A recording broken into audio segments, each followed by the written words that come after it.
Et voilà, c'est la fin de cet épisode du podcast Murmuréquin. J'espère que cet épisode vous a plu. Si c'est le cas, n'hésitez pas à venir me le dire sur Instagram ou par mail. Vous pouvez aussi partager l'épisode à une personne qui veut en apprendre plus sur les chevaux. Et si vous avez envie de soutenir un média qui a comme ambition de propager le savoir au plus grand nombre et ainsi d'améliorer la vie de nos compagnons à crinière, vous pouvez le faire dès aujourd'hui en faisant un don sur le compte Tipeee du podcast Murmuréquin. Je vous laisse donc le lien de mon compte Tipeee dans la description de cet épisode et je vous remercie au plus profond de mon cœur si vous m'aidez dans le projet fou de ce podcast qui est de rendre le savoir équin toujours plus accessible pour tout le monde. On se retrouve vendredi prochain pour un nouvel épisode. À bientôt. De son cheval. Très très intéressant. Mais oh, bonjour. C'est qu'il y a du monde en fait. Ça ferait presque peur. Bon, du coup, je me présente, je suis l'humain de compagnie de Murmure Animal. Et aujourd'hui, je vais prendre le contrôle de son podcast. Ne vous en faites pas, elle est juste tombée sur la cachette de chocolat et de thé. On devrait être tranquille un petit moment. Du coup, bien le bonjour à toutes et à tous. Aujourd'hui, changement de sujet, nous allons parler de comment prendre soin de sa cavalière. Partie 1, la santé. Alors, entrons directement dans le vif du sujet avec la santé. Comment prendre soin de sa cavalière? Premier conseil, et certainement le plus important de tous, il va falloir vous procurer un ustensile qui va vous permettre d'être plus à l'aise dans les soins de votre cavalière. C'est tout simplement une Nintendo Switch. Sans oublier, bien sûr, les jeux qui vont avec. Car, on va pas se mentir, mais les cavalières sont plutôt maladroites. Je dirais même que la mienne, c'est pas le pingouin le plus affûté de la banquise quand il s'agit d'utiliser un ustensile dangereux. Et Dieu sait que dans le monde de l'équitation, on en trouve un paquet et un paquet. Donc, les urgences, on va y aller souvent. Et les salles d'attente des urgences, ça peut vite devenir long quand on n'a rien à faire. Alors la Nintendo Switch va vraiment vous aider à passer le temps et vous pourrez facilement finir 3 ou 4 fois, voire 5 fois dans l'année, votre Zelda préféré, vu le temps que vous allez y passer. Du coup, deuxième conseil, faire ami avec le personnel soignant, les ambulanciers. À force, devenir un petit membre connu, ça vous ouvrira les portes de leur salle de pause dans laquelle vous trouverez canapé, café à volonté, et les jours d'anniversaire, un petit gâteau. Ça fait toujours plaisir, le temps passera un peu mieux, vous serez mieux installé et c'est toujours plus agréable. Troisième conseil, et n'en déplaise à tous ceux qui auraient préféré mettre dans leur GPS en tant que maison secondaire un petit chalet à la montagne, une petite villa au bord de l'eau ou une cabane perdue au fin fond de la nature, il va falloir mettre l'adresse de l'hôpital le plus proche car votre maison secondaire, ça va être lui et ses salles d'attente. Malheureusement, vous allez y aller souvent, donc de toute façon, autant le rentrer. Avec le temps, votre GPS vous le demandera vu le temps que vous allez y passer. Ça, c'est fort probable.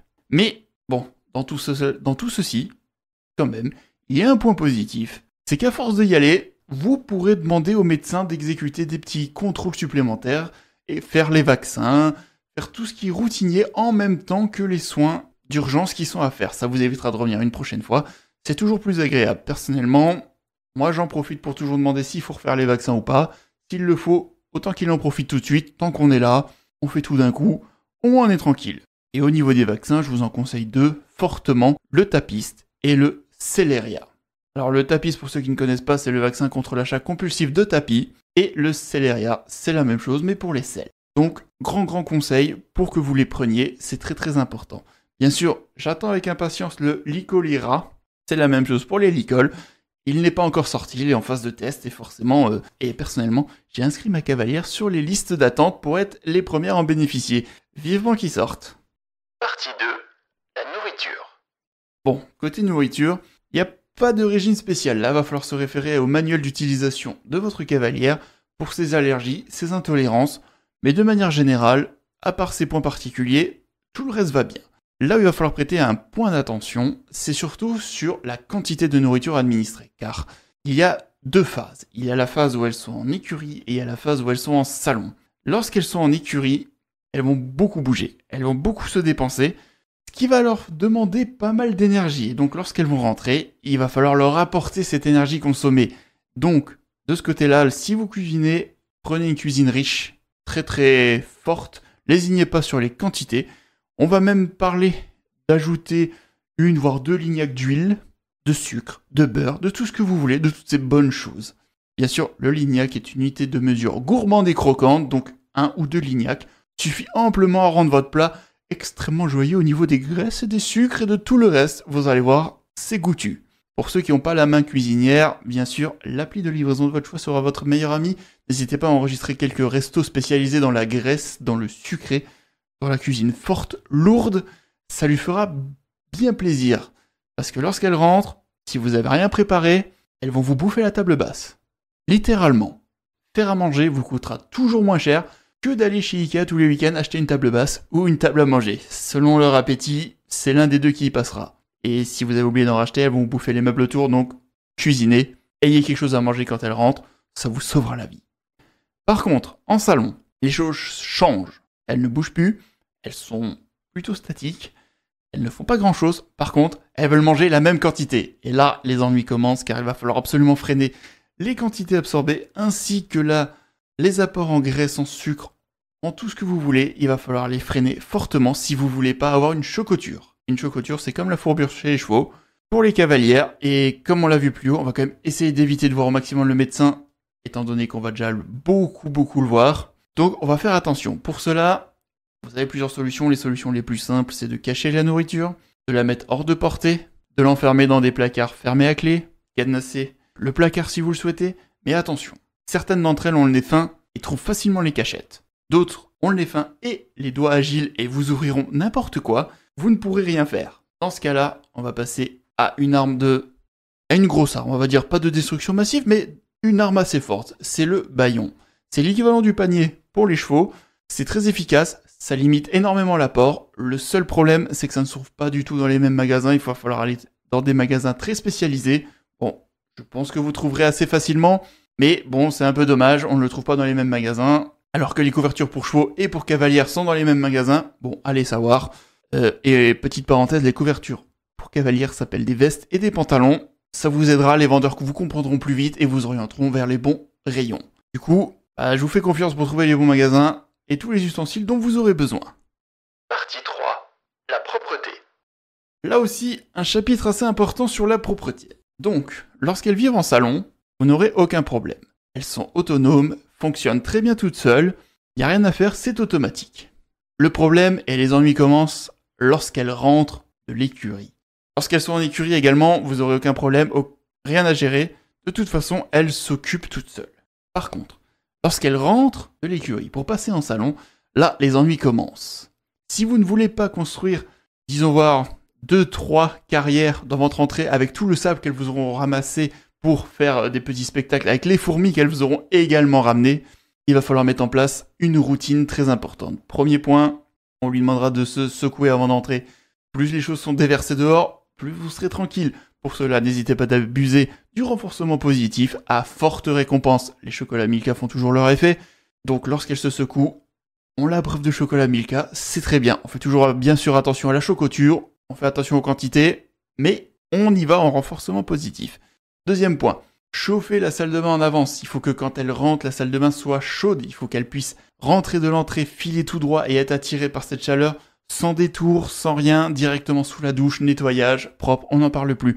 On évite absolument le détour par le salon car on voudrait éviter de crépiter notre canapé de sable et autre chose. On n'a pas acheté un canapé à billes massantes et ces billes massantes sont pas très propres. On va pas se mentir, c'est un petit peu dégueulasse. Donc, on balise le chemin, on fait en sorte que ça aille tout droit dans les premiers temps. Il n'y a aucun souci. Enfin, les premières fois risquent d'être un peu compliquées quand même, je ne vais pas vous mentir là-dessus. Il va falloir être ferme, ne pas céder, elles vont monter sur leurs grands chevaux, mais surtout, ne bougez pas en face. Vous pourrez bien sûr utiliser le stick dans les premiers jours, mais il va vite falloir que cette routine devienne automatique et que vous n'ayez plus besoin de balisage, de stick et autres choses pour que cela marche. Vous en serez très content, et à la longue... Cela vous permettra d'être bien plus tranquille, vous pourrez rester dans votre canapé pendant que tout se déroulera sans aucun souci pour vous. Soyez-en sûrs. Partie 4. Lieu de vie. Alors maintenant, on va s'attaquer au lieu de vie. Comme vous avez déjà pu l'entendre, elles peuvent vivre dans 2 lieux, principalement en salon ou en écurie. Pour la partie en écurie, vous avez rien à gérer, tout va se gérer automatiquement, c'est elles qui gèrent, qui auront choisi leur écurie, qui s'occupent avec elles, qui voient ce qu'elles ont besoin, qui gèrent leur matériel sur place, c'est 100% bénéf. Par contre, en salon, là, c'est à vous de gérer, il va falloir fournir quelques éléments indispensables à leur bien-être. Tout d'abord, il faut un minimum de choses, un canapé, une télé, une connexion internet et un ordinateur. Ainsi que des prises pour recharger le téléphone. C'est le package minimum pour qu'elle se sente bien. À ça, vous pouvez bien sûr rajouter des abonnements à Netflix, Disney+, Amazon Prime et d'autres comme vous le souhaitez. Cela vous apportera un niveau de tranquillité supérieur qui n'est pas négligeable et qui vaut bien le petit investissement à faire. Prévoyez également une armoire assez grande. Il va falloir pouvoir stocker tous les vêtements. Il en faut pour toutes les saisons. Elles salissent plutôt rapidement. Donc la rotation est assez rapide. N'hésitez pas à avoir un bon placard, ainsi qu'une machine à laver pour pouvoir laver toutes ces choses. Ça fait partie du minimum à avoir, ça vous évitera pas mal d'ennuis et pas mal d'écueils. Ensuite, il faut un objet très important, car elles vont quand même faire l'aller-retour entre le salon et l'écurie. Sur ce côté-là, elles sont autonomes, elles peuvent faire l'aller-retour toutes seules, mais il leur faut un véhicule adapté. Beaucoup de personnes se trompent et achètent une voiture. Effectivement, une voiture peut remplir ce rôle, on a tendance à dire que c'est ça qu'il nous faut, mais en réalité, ce n'est pas ça. Il vous faut un véhicule particulier qui s'appelle une EDSM, une extension mobile de sellerie. J'ai pas tout mis dans le bon ordre, mais c'est une extension de sellerie mobile. Voilà. Suivant les vendeurs, vous pouvez avoir les deux dénominations. Bon, chacun l'appelle comme il veut, mais de manière générale, on va plutôt parler de DSM. Tout le monde se comprendra. Ça ressemble étrangement à une voiture, mais ce n'est pas pareil. C'est fait pour accepter les rayures, c'est fait pour accepter la salissure à l'intérieur. En dessous, il y a pas mal de pièces et de caches qui ont été enlevées parce qu'on sait que de toute façon ils vont tomber. Disons voir que l'intérieur est fait pour absorber une mauvaise odeur, les chocs, la poussière, bref. C'est fait pour être sali, c'est fait pour être usé, c'est fait pour être cradossé, donc n'hésitez pas. Je dis surtout ça pour les fans de voitures, car si vous faites l'erreur d'acheter une voiture, votre cœur va s'arrêter quand vous allez voir dans l'état dans lequel elle va finir, alors qu'une EDSM, c'est prévu pour, vous n'aurez aucune inquiétude. En tout cas, pour tous les autres, il se peut que vous soyez invité à monter à bord de temps en temps pour quelques voyages, ça peut toujours être agréable. Même si l'odeur est très très trompeuse, même si l'odeur peut vous y faire penser que jamais le cheval ne sera dans le coffre. C'est pas possible, ça rentre pas, physiquement, ça passe pas.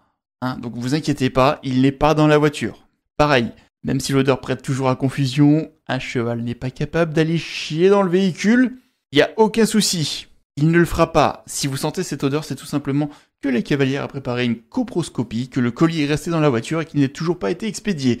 Dans ce cas-là, vous pourrez avoir une petite pensée de pitié pour tous les postiers qui vont l'avoir entre les mains. Je pense qu'ils vont apprécier le petit passage. Partie 5. La sociabilisation. Alors, niveau sociabilisation, c'est plutôt facile. Elles fonctionnent toutes seules, sont plutôt automatiques, vous n'avez pas grand-chose à faire. Elles vont plutôt discuter entre elles. On va dire entre cavalières, il n'y a pas trop de soucis. Par contre, il va falloir faire attention à un petit point. Ils peuvent avoir des comportements, des choses un petit peu élitistes, et elles n'ont pas la faculté de penser dans leur tête. C'est-à-dire que les réflexions, les choses un petit peu malaisantes qu'il faut plutôt garder pour soi, elles vont le dire à voix haute devant tout le monde, ce qui peut donner des situations un petit peu dangereuses. Dans ce cas-là, il va falloir un petit peu les écarter, les maintenir à distance, on ne sait jamais. Bon, c'est le petit point d'attention, mais en général, ça se passe plutôt très bien, elles se sociabilisent pas mal. Avec vous, par contre, elles vont avoir très très envie de vous montrer, de vous partager des choses, ce qui est une bonne chose, vous pouvez l'écouter, discuter avec elles, il n'y a aucun problème. Mais attention, ne vous faites pas rouler dans la frangipane. Lorsqu'elle vous propose une petite balade en forêt d'1 ou 2 heures, si le départ est à moins de 500 mètres de l'écurie, c'est un plan à 3. Vous, elle, et le poney. Vous pouvez faire ce que vous voulez, vous mettrez les 2 pieds dedans. Et la petite balade de 2 heures va se transformer en une sortie de 5-6 heures, avec balade de poney, curage de pieds, brossage, redressage de poteaux, ramassage de crottin, bref, tous les bricolages qui peuvent exister, toutes les tâches qui existent autour du cheval, vous allez perdre votre temps. Enfin, perdre votre temps, non, du moins que vous sachiez pourquoi vous dites oui. Lorsque vous dites oui, il faut être conscient de ça, c'est le point le plus important. Si vous dites oui, vous savez que vous partez pour longtemps. Voilà. Enfin, en dernier petit point, emmenez votre trousse à outils, il y a toujours quelque chose à bricoler, ça vous évitera de revenir plus tard pour ça, parce que si vous remettez les pieds là-bas, c'est nouveau pour 5-6 heures. On va pas se mentir, si vous n'avez pas envie de perdre votre temps, sachez qu'il va pas falloir dire oui. Méfiez-vous, regardez bien sur la carte où est le départ. S'il est en moins de 500 mètres, il y a une petite anguille sous la roche. Hein. Voilà. Je pense qu'on a fait à peu près le tour de tous les conseils qu'il vous faut pour bien vivre avec une cavalière et bien prendre soin d'elle et de tous ses différents besoins. Je pense que maintenant, vous êtes tous parés, vous allez y arriver, il n'y aura aucun souci derrière ça. Ça va se passer très bien, ne vous inquiétez pas. J'ai confiance en vous. Bon, sur ce, je vais vous laisser là. Je vais rendre ce podcast à sa propriétaire parce que je vois que le stock de chocolat s'amincit et il ne faudrait pas que je sois vu ici. Donc, on va se dire à la revoyure et portez-vous bien. Ah, mais je pense que je vais aller atteler Murmure Animal. Je ferai bien un petit tour en sulky, moi, tiens. Et voilà, c'est la fin de cet épisode du podcast Murmuréquin. J'espère que cet épisode vous a plu. Si c'est le cas, n'hésitez pas à venir me le dire sur Instagram ou par mail. Vous pouvez aussi partager l'épisode à une personne qui veut en apprendre plus sur les chevaux. Et si vous avez envie de soutenir un média qui a comme ambition de propager le savoir au plus grand nombre et ainsi d'améliorer la vie de nos compagnons à crinière, vous pouvez le faire dès aujourd'hui en faisant un don sur le compte Tipeee du podcast Murmuréquin. Je vous laisse donc le lien de mon compte Tipeee dans la description de cet épisode et je vous remercie au plus profond de mon cœur si vous m'aidez dans le projet fou de ce podcast qui est de rendre le savoir équin toujours plus accessible pour tout le monde. On se retrouve vendredi prochain pour un nouvel épisode. À bientôt!